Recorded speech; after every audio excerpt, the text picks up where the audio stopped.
people say that content is gold, content is the new money, is the new oil, and all of that. Some people actually have talent, but they don't even know how to transition into making it a substance. So, would you want to talk to us about that transition for you? Because now it's not longer about I have the talent for you. It's now about I have this talent and people are beginning to see it and I'm making a living out of it. So, what's that? How do you go in that circle or that line? So I think that transition comes in knowing yourself, knowing God, trusting the process. When you let go and let God, I don't know, that's when Everything situation falls turns in around. place.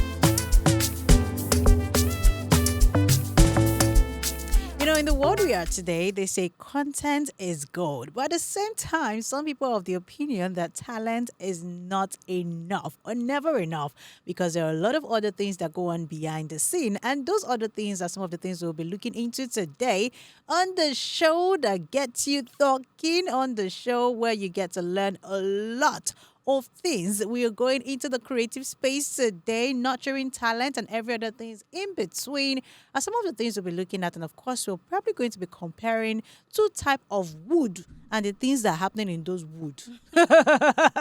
Wondering what the woods are? You'll find out as we continue on the show today. Welcome to the Yeyetalk podcast. It's your girl, your girl, your girl. You can call me your Barbie Fro Queen this season, right? I had to roll my eyes like Mo your kilo Nikini. shit. Nothing. Shay, you are jealous that I'm trying to introduce myself again. Wow, that you should leave that for me.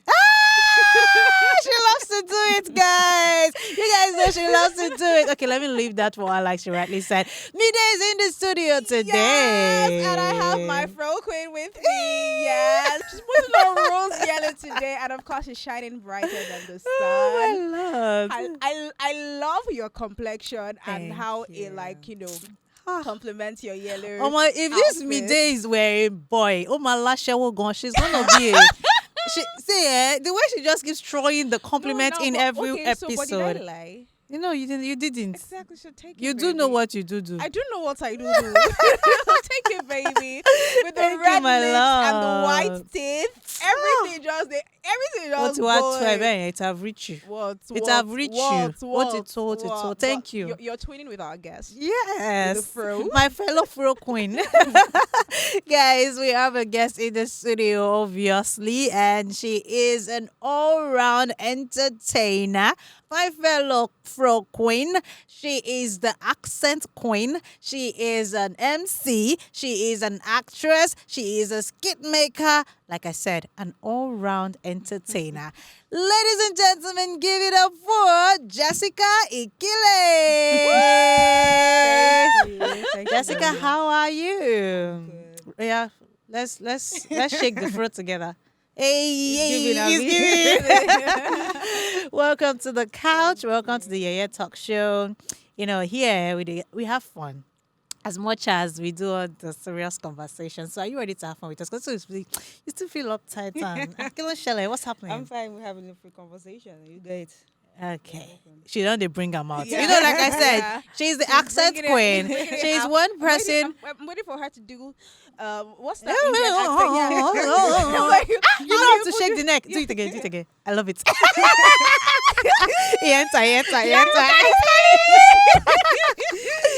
Guys, our guest today is going to introduce herself again, but this time I want her to do it switching in between three accents. Jessica, let's go. You can do it. I mean, you did 10 accents. Come on. What's three three? beside you? Tiri Pewe. Let's go. Okay, hi everyone. My name is Jessica Accent. You can call me Saraswati Chakravarti. I'm Shah Rukh's daughter, Black Indian, father Indian, modern Nigerian. And I'm gonna tell you all them black. Yeah, I ain't gonna believe that shit because I say this gay face is not giving, but you need to see beyond the face. Show guys. Love Right, it. you guys, that was Indian, Black American, And obviously Nigerian. Nigerian. We should have even allowed people to guess stuff in the comment section. Like, where did she take us to? I know she's going to take us to a lot of countries, with the right. accent before we get off the show. But then, welcome. Thank you. How do you do it? How do you do what you do? How did you even discover the talent? Like, you just woke up one day and realized you could switch in between accents. You know? Yeah, so I think how I realized it was when I was young. because I noticed I like mimicking people. So there was this movie, Married Again. I don't know if you know about it. It was a trending movie. That Indian film was trending then. So whenever we watched it, like the night before, I was still in secondary school. So the people that didn't watch it, they always come and meet people to explain it to them. So anytime I'm explaining, I'm like, so Yashna came and met Ati. I was like, RT. So they were not like, oh, the way you said the RT was the way he said it. So in my head, I was like, I was even scared to try. So when I now tried and spoke one Indian accent, somebody told me it sounded like Hausa, that I should not try accent again. I'm not going to, that broke me. So I said, I'm not going to do it again. But I think in a way, it was actually right, because maybe it did sound Indian, maybe it did not. But I think it made me realize that, like this day, when I see negative comments, I'm like, okay, I can use that to get better. Because if I was okay with just that Hausa accent, I probably would not be that good. But for the fact, but people need to understand that the way they correct people matters. You can't just say, no, don't do that again. Jesus. Hausa accent, that's what you did. Hausa, not even Hausa. It's entered my chest. I didn't do it again. So the next time I tried it was in university, because I attended Covenant University. So when we were doing this talent hunt show, I mean, I didn't have talent as at the time, so I wanted to. I was trying to trying to put accents. I was trying to. It's part of you. I was trying to know which accent I should do, which talent I should do. Because everybody used to sing, so singing was not my calling. But I would go into the bathroom and start singing. Do you understand? Everybody says it's horrible. It's not your calling. You don't need to force it. Don't try it again. Do you get? But I noticed that normally, like people around me are like, "Oh, you're always very funny." Do you get? But I was the unserious type of funny. My sister, I'm between. Actually, my twin sister, she don't do anything content. She has just been taking first class everywhere, even in Covenant University. She was the best graduating student in Covenant University. Wow. So whenever I'm doing that, my dad is like, "Your Ken days do something reasonable with our life. You are just there making everybody laugh and laughing away your future." So my head, do you get? So, but how I realized was when I went to university, that the time we were supposed to try talents, people were like, "Oh, just go and make people laugh." And I'm like, it's when I'm with my guys, I can make them laugh, not just laughing on stage. Then one day, I was just sitting down in the bathroom. I'm dressing in the bathroom, normal girls' toilet. Then I said something in Indian accent. Then one of my friends, Joy Chibuzo, shout out to her. So she was like, Jessica, that sounded very Indian. I'm like, are you serious? She's like, that sounded Indian. I should record it. I was very nervous of camera, so I didn't even try it. My phone there, my dad did not even give me phone. We were using CU tab. So, but at the end of the day, I took courage and then posted the video. Yeah, and I think the likes were my guys. So he didn't even pick or anything. So I just kept on doing it. And I stopped and I kept... So in the bottom line, what I'm trying to say is, it was when I spoke it in the bathroom. That's how somebody just told me that I sounded Indian. Then I took the courage and went for a talent hunt show. Then when I spoke Indian accent, everybody was clapping. Wow. I said, okay, I have to go and sit down on the altar and say, okay, are you sure? I don't doubt. Is it really Indian? The next thing, they were like, try other accent. I was really scared. I was like, other accent would not give. And I tried British. They said, no, it sounds American. Jesus, what's that? So I had to go back and like listen to the way they talk. And then that's how I was able to like differentiate. So I think it's the fact that people are saying it's not good, that shaping it to be this good. But what's this love for India? Like, you seem to love Bollywood, Shah Rukh Khan especially. Because there are plenty of us that love Shah Rukh Khan. So up to today, I will pick Shah Rukh Khan over and over. And then there's Kajol. I really love that woman. Amazing. Yo. There was a time I used to think that they were married in real life, because they're always active in screen couple. Yeah, but like, I mean, she's beautiful, and I love Shah Rukh Khan with the six packs. It doesn't look his age. Like, you how much to come and ask me out. In case I have a boyfriend, I can give her. I'm saying in case I have a boyfriend, so it's not certain whether or not I have. But in case I have a boyfriend, and Shah Rukh Khan should come and meet me, I'm sorry. I'm sorry, no. So what's the love for Bollywood and India about? Yeah, I think it's because that was the first accent I learned. I think if it was British I learned, maybe I would have had that kind of love. So I'm not really the type to love Z-World movies, not Z-World. It's Bollywood, the one I learned the accent for. So I think what made me love it was the fact that I could speak the accent that other people around me could not speak. And they were like, oh, this is nice. So I said, how much I love it? What do I gain if I don't love it? Yeah, so that's why.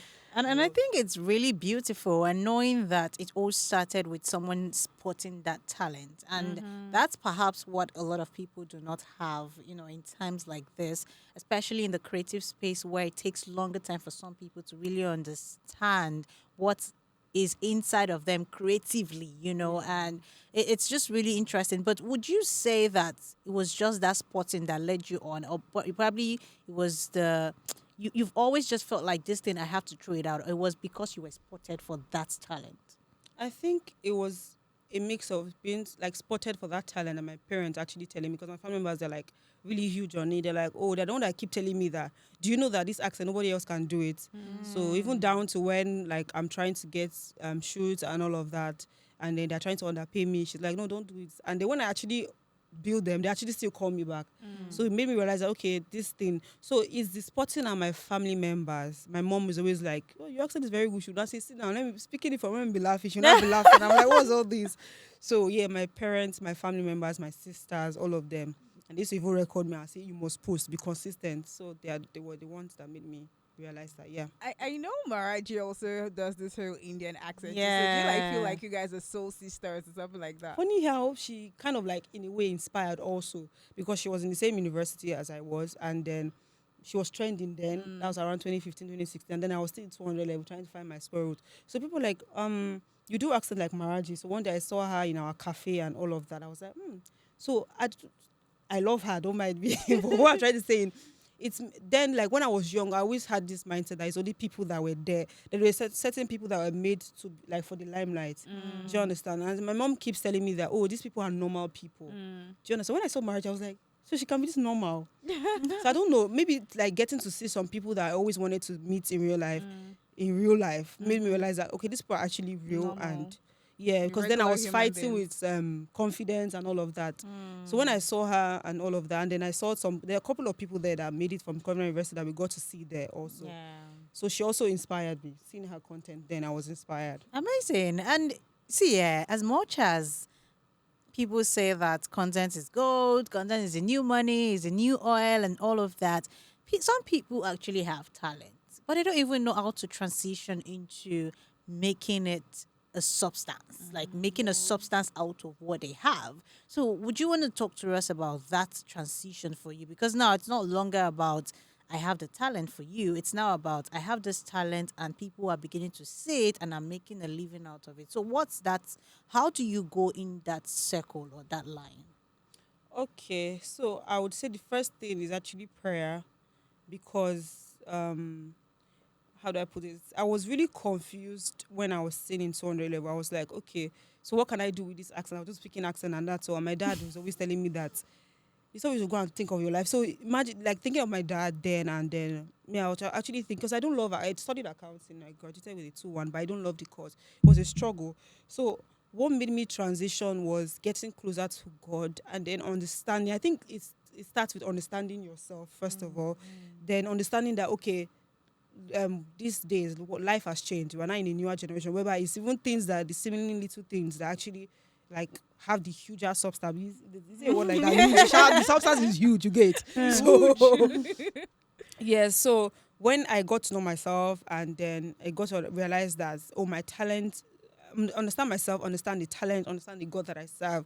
And then I prayed a couple of times. I was like, God, what's happening? Because it was like at some point in 2020, yeah. Then none of my videos had picked and all of that. So I just used to, I was in NYC, okay, 2021, I was in NYC, Lagos camp.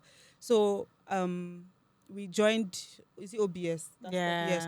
So I joined OBS and then every time they have announcement, I used to use my accent, everybody's screaming. So they're like, oh, automatically I became popular in Lagos camp. So I started asking myself that, is it that I'll just make people laugh? Like, what can I do with this thing? Like, why is it that it's not now picking on social media? Like, I'm trying to like understand what exactly.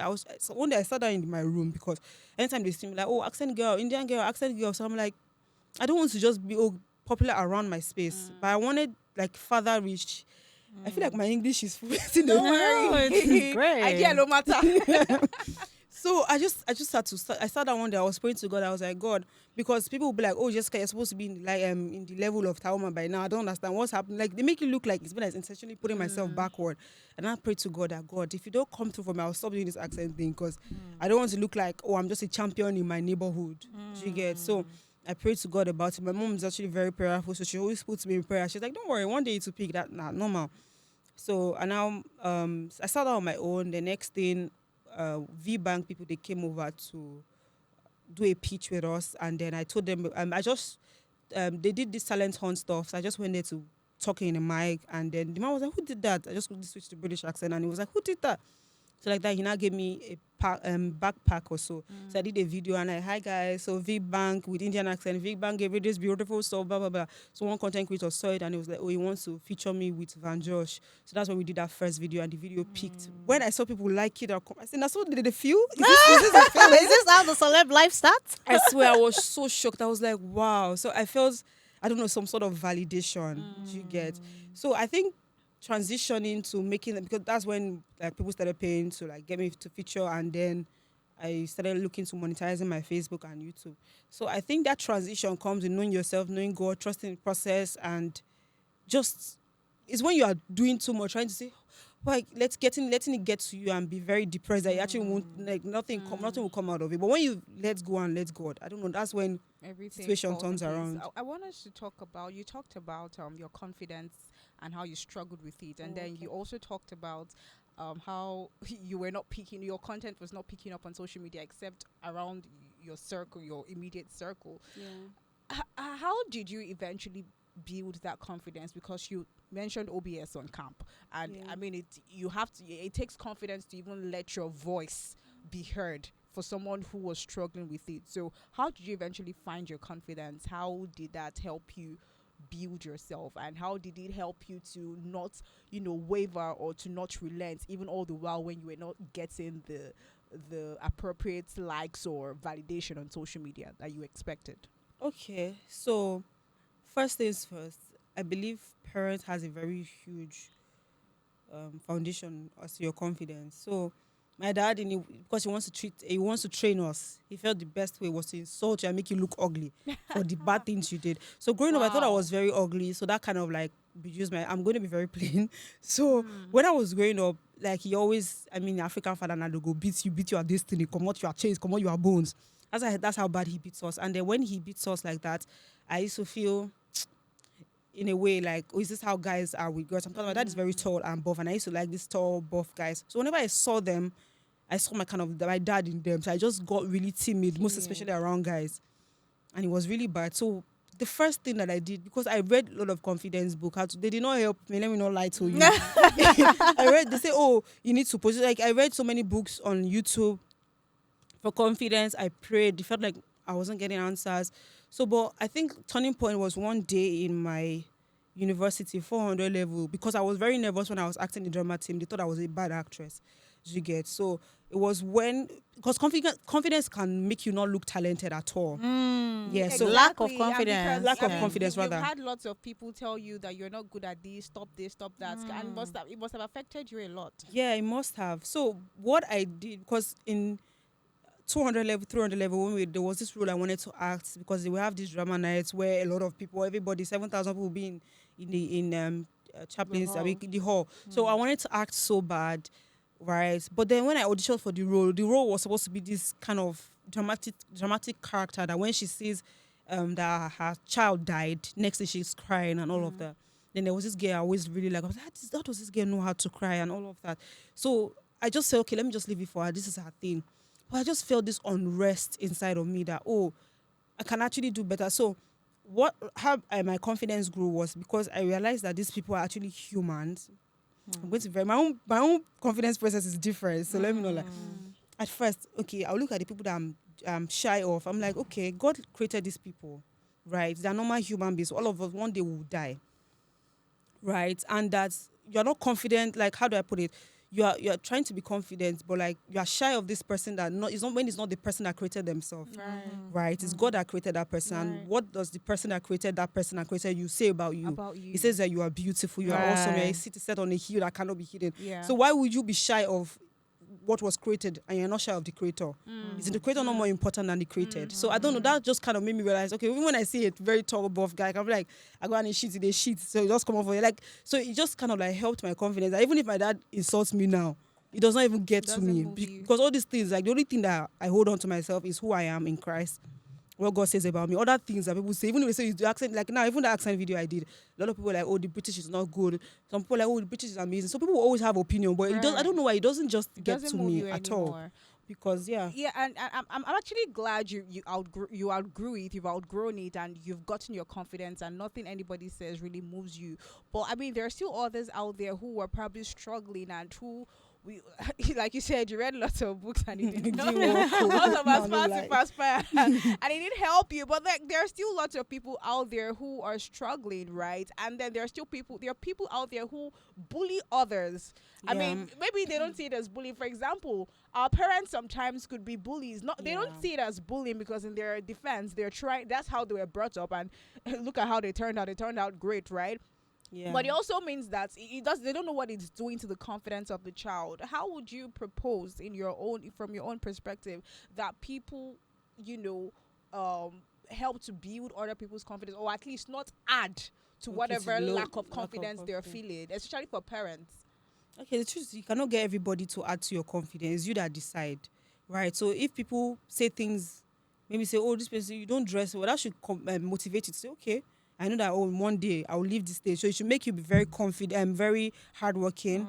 Yeah. So rather turn those things, because you cannot be in the bush and be trying to dust off your body. It's when you're out of the bush before you can do that. So the people around you, let's just say you happen to be with your parents that you can't change them. So you use that one as a confidence, motivation, right? Motivation. To work really hard. One day they will see it and then they will run back to you, because people always like to move around with great people. That's just how life is. Yeah. So just turn it around to motivate you to do better. Now let's talk about the industry that you now find yourself. Okay. You are in the creative space. You are also an actress, right? That means that automatically we can say that you are a Nollywood actress. And so you're both Nollywood and Bollywood at this point in time. but let's talk about how you perceive both industries, right? I know that you probably have aspirations to maybe feature in an Indian film someday. I can tell. But what do you see in both industries right now, and how do you perceive the two industries? Okay, first of all, I'm going into the Nollywood industry, not fully. I've acted some short films, but I'm looking to acting more films. So I won't really say Nollywood yet, but I would say the content industry, content space, for example. One thing I would say is that what I perceive and what I know is true is that people would always want to use you. Like they will use, when I mean use you, they will use you. So it's about you placing value on yourself, and you cannot just place value if you're not bringing value. Right. So you need to work on yourself, and there's always you can always do better. You can decide to be in one space. Obviously, it's not do you any good. So, but how I perceive this industry in a nutshell is that they always want to use you. So the best way is for the ones that actually want to use you, you build them and that will push them away.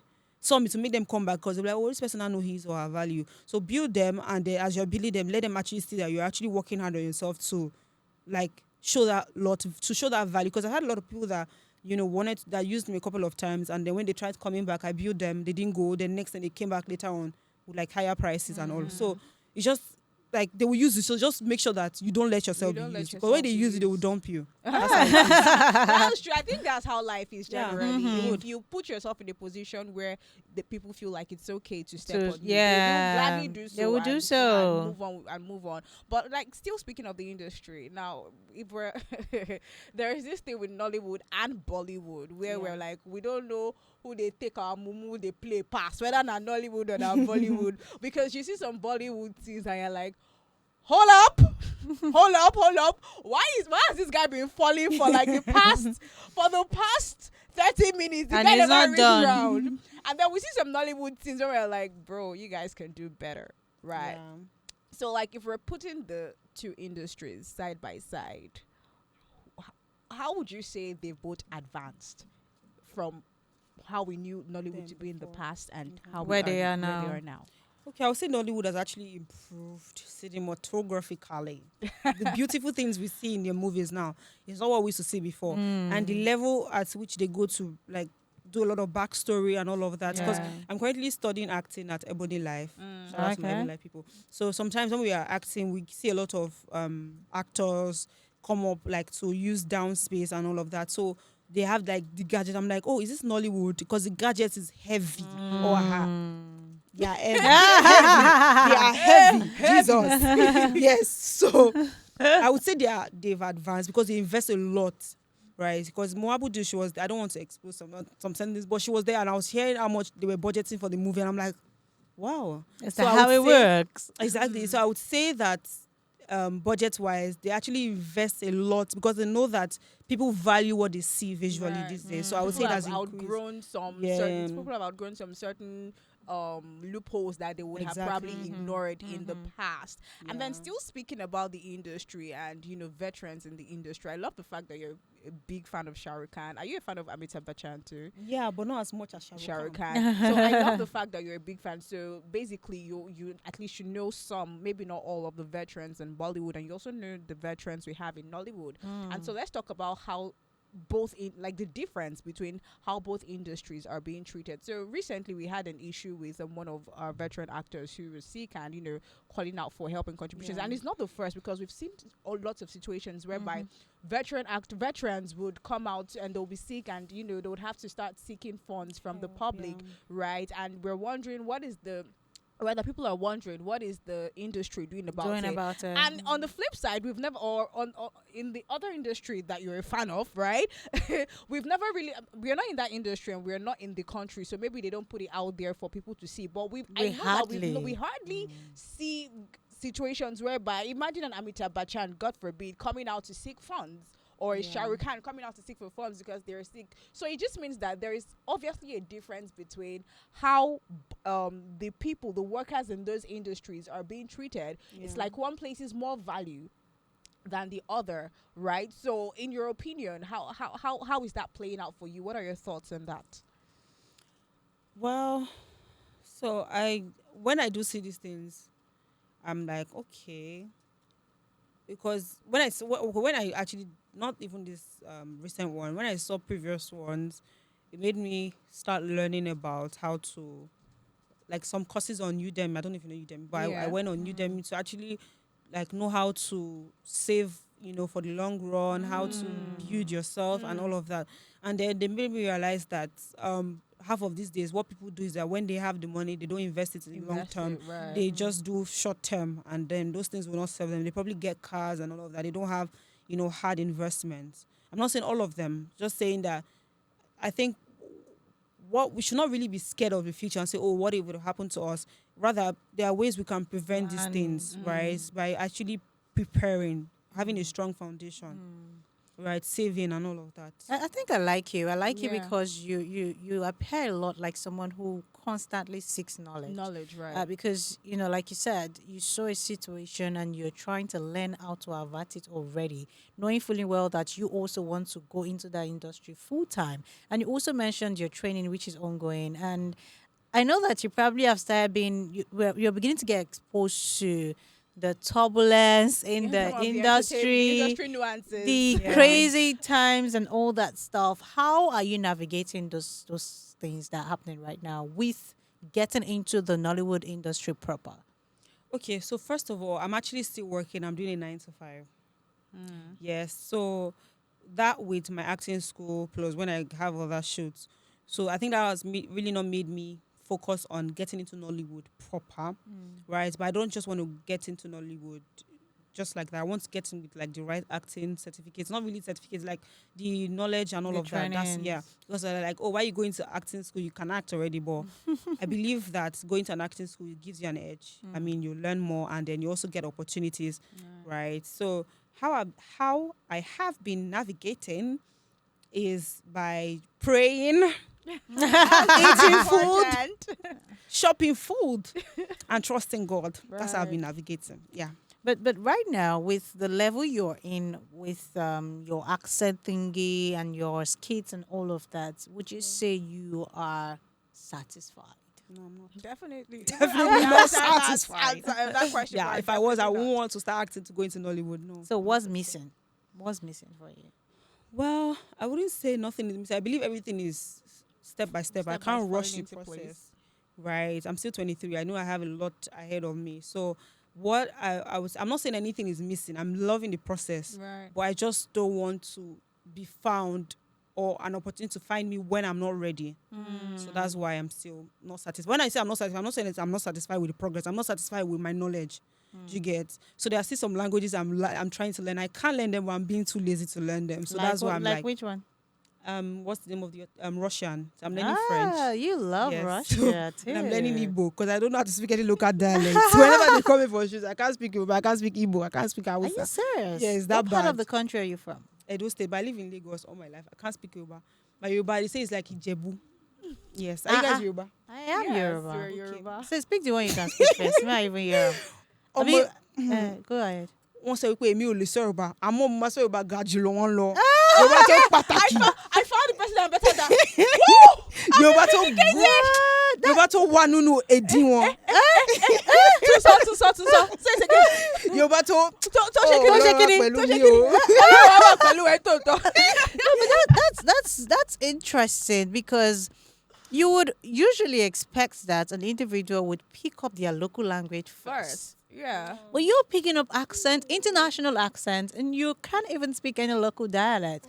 That's We a should first. plug you first. That's We a should plug you first. first. Even like I'm from Edo State, even the language I can't really speak as much as Speak my it, mother. Right. Yes, so I just Wow. speak some. I don't know why. I've asked Well, myself. I mean, it why. happens though. It happens because I Yeah. know that when I was littler, when I was younger, I think junior school or so, I could speak Yoruba really well. And then as I don't know what happened. I think it just happens really because now I can't speak Yoruba as good as I used to speak it there. Because when I'm speaking Yoruba, sometimes my friends tell me, speak English. We understand English. But looking at it on the flip side, I also know that there are times when people would say that some children rather, let me not generalize now, are quick to pick up international languages than even their own dialect. And I'm wondering, were you speaking local dialects did you hear a lot of that Local around you? dialect. Yeah, my mom was speaking Ishan. Well, they were because both of them are from Edo, right? And my grandmother used to speak it, but not so much. Maybe that's why, or maybe because I was not really interested. I'm not saying I'm not interested in my culture, but I don't know why. It just takes a lot of. But if I can't learn it, because I'm actually learning Igbo and I'm learning it. Like it's already sticking. So I think I've never really been serious to learning my local dialect. So it's not like it's hard, but I've not actually really paid attention. I speak Igbo, let's hear you now. I'm seeing intermediate. And let's hear the intermediate level. Ututu oma. Thinking So it. that's Good good morning. Ugbede oma. No, Ehihie we don't oma. want one word. Speak sentence. Should that word again? Ahambu Jessica. My name is Kedu Jessica. ahagi. How Should are that one you? again? Not even learn.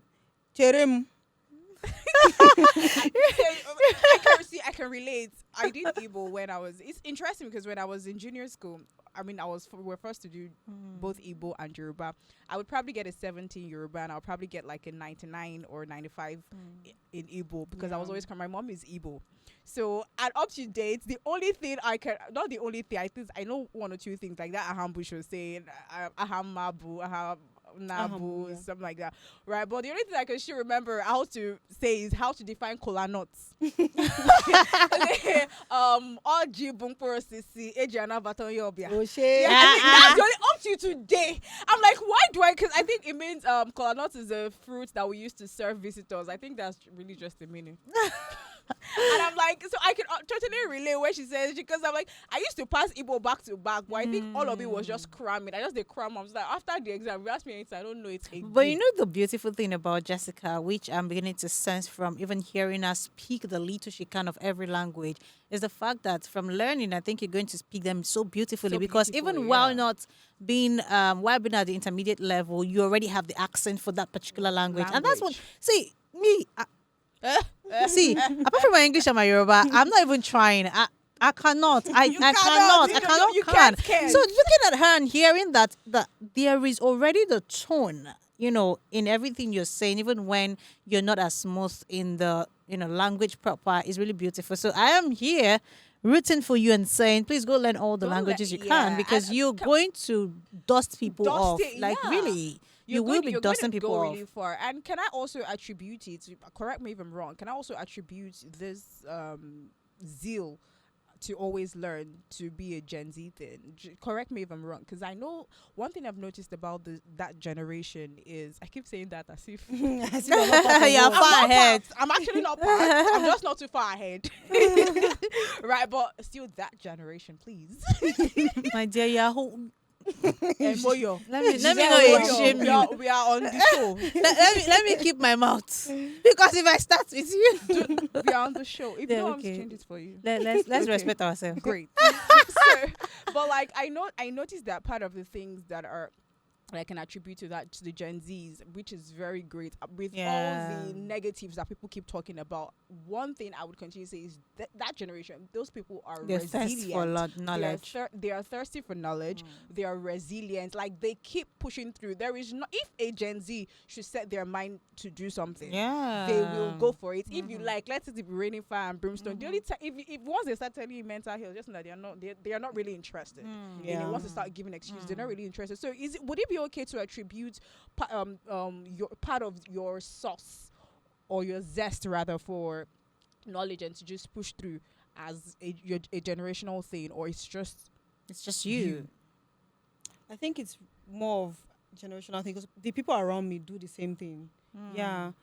Yeah, I would say that it's actually more of a Gen Z thing because when you're talking to your fellow Gen Z friend and she's like, oh, this, and you just want to And you're like like, keep up. Purr. You get exactly big purr is giving all you want to give. You just want to, You want to So I be feel there. You like- want to feel among. So you got to learn it Yeah, too. it's not really about feeling among, just being It's just- updated. Yeah, they stay Yeah. updated. I And li- I think like they the word, gas- saying they that gas being each other updated. up. Yes, because they I would like think to say, they we're not trying to they be gas among. each other up because you look at someone like Eniolua, for example. He's a Gen Z, and look at all the things he has achieved. And someone will look up to that guy and be like, he's international, please.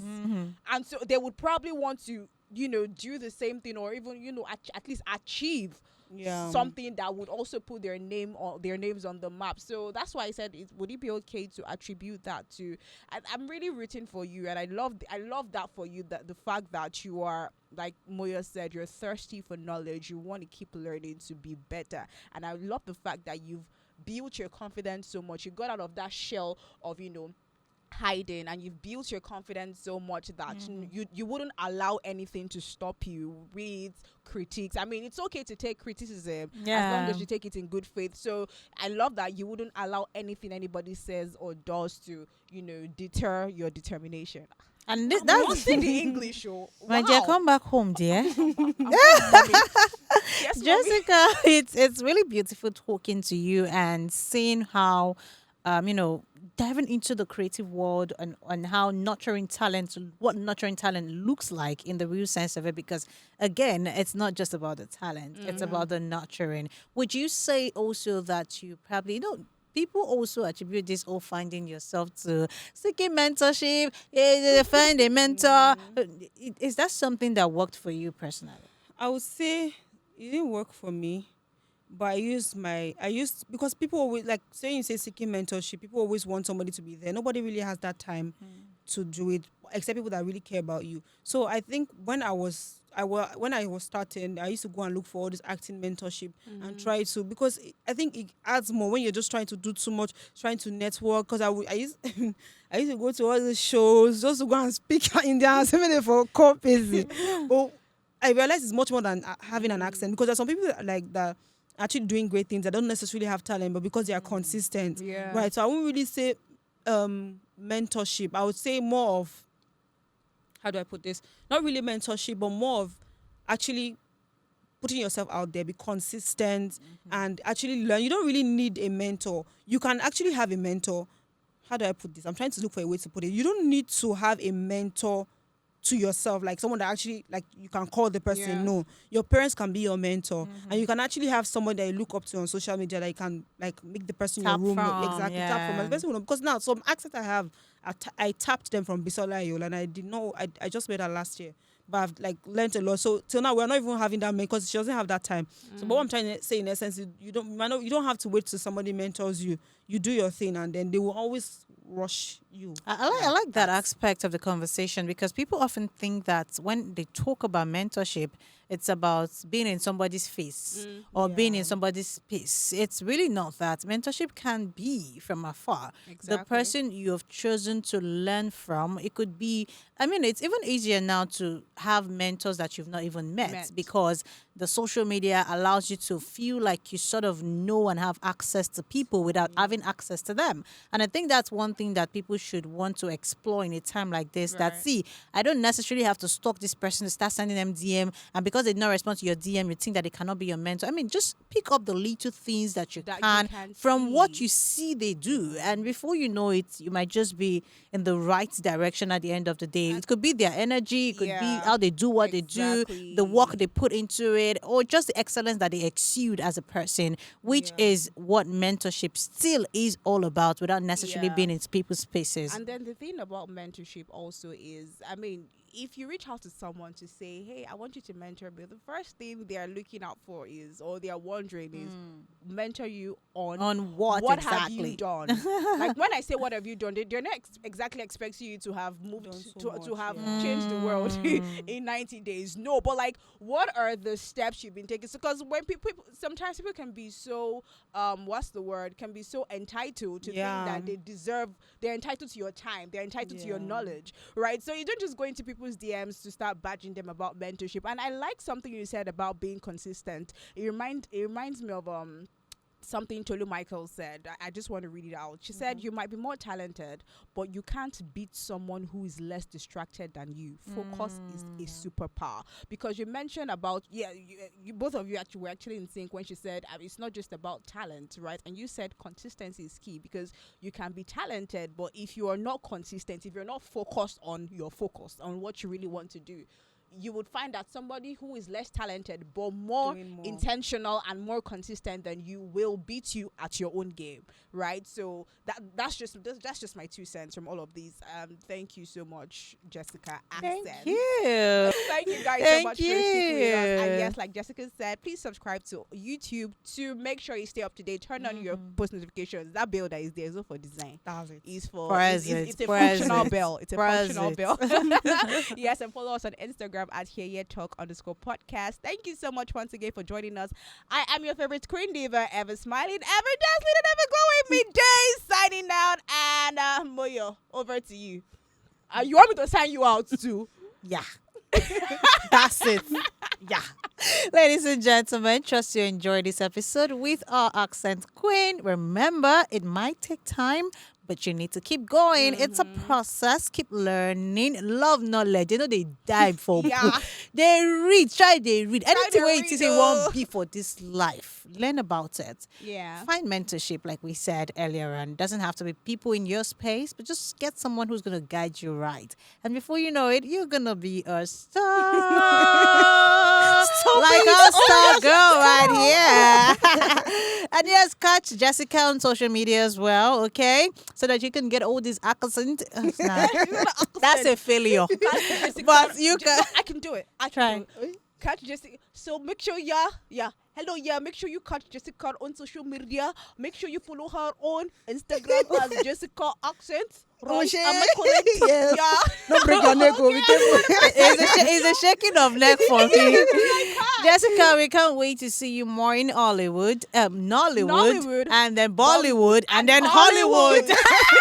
Thank you. Thank you so much for being here. Till next time, guys. Bye. Goodbye. Bye.